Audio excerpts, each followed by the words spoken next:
வணக்கம். சற்று முன் கிடைக்கப்பெற்ற மிக மிக முக்கியமான செய்தி ஒன்று வெளியாகியுள்ளது. திராவிட முன்னேற்ற கழகம் 2026இல் சுமார் பல லட்சம் கோடிகளை செலவு செய்தாவது இரண்டாவது முறை ஆட்சியை கைப்பற்ற வேண்டும் என்ற முயற்சியில் ஈடுபட்டுள்ளது. ஆனால் தமிழக மக்கள் திமுகவை முற்றிலும் புறக்கணித்து விட்டார்கள்.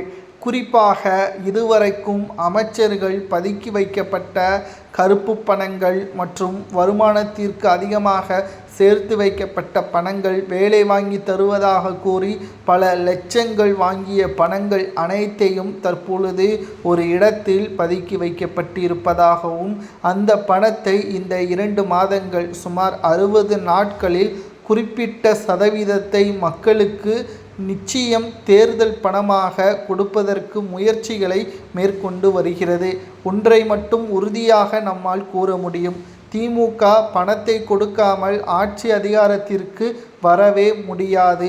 மேலும் இந்த முறை 4 முனை போட்டி என்ற காரணத்தினாலும் இளைஞர்கள், முதல் தலைமுறையினர்கள் வாக்குகளை செலுத்தக்கூடிய இந்த தேர்தல் அரசியல் களத்தில் பல எதிர்பார்ப்புகளை இதுவரை நடந்திராத தேர்தலாக இந்த தேர்தல் அமையப் போகிறது.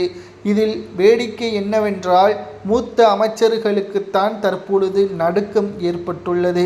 அவர்கள் பணத்தை செலவு செய்தும் தோல்வி அடைவார்கள் என்ற தகவலும் கிடைக்கப்பெற்றுள்ளது. அமைச்சர் KN நேரு, பொன்முடி, தங்கம் தென்னரசு, வேலுச்சாமி, குறிப்பாக அதிமுகவில் இருந்து விலகி திமுகவில் இணைந்த வைத்திலிங்கம், மனோஜ் பாண்டியன் இவர்களும் தேர்தலில் போட்டியிட்டாலும் தோல்வி அடைவது உறுதிதான் என்ற தகவலும் கிடைக்கப்பெற்றுள்ளது. சரி, இதற்கு என்ன காரணம், ஏன் தோல்வியடைய வேண்டும் என்று நாம் விசாரித்த பொழுது மக்கள் மத்தியில் கடுமையான அதிருப்தியில் இருக்கிறார்கள். வருமான வரித்துறை அதிகாரிகள் விசாரணை பல மாதங்களாக திமுக ஆட்சி அமைத்ததிலிருந்து தமிழகத்திற்கு ரைடுகளை தான் விடுகிறார்கள். மக்களின் வருமானம் அதிகரிக்கிறதோ இல்லையோ, கோபாலபுர சொத்துக்களது வருமானம் அதிகரித்து கொண்டுதான் இருக்கிறது. திமுக சொன்ன வாக்குறுதியை விட சொல்லாத பல வரிகளை தான் உயர்த்தியுள்ளது. மின்சார கட்டணம், குறிப்பாக வேலை வாங்கி தருவதாக கூறி வெளிநாடுகளில் இருந்து முதலீடுகளை பெறுவதாக கூறி சுற்றுப்பயணம் மேற்கொண்டு பல கோடிகளை நஷ்டமடைய செய்தவர்தான் ஸ்டாலின் அவர்கள். அது மட்டுமல்ல, பத்திரப்பதிவு கட்டணம், பால் கட்டணம் உயர்வு என்று சொல்லிக்கொண்டே போகலாம். திமுகவின் ஆட்சியில் விலைவாசியின் உயர்வு, இதனால் தோல்வி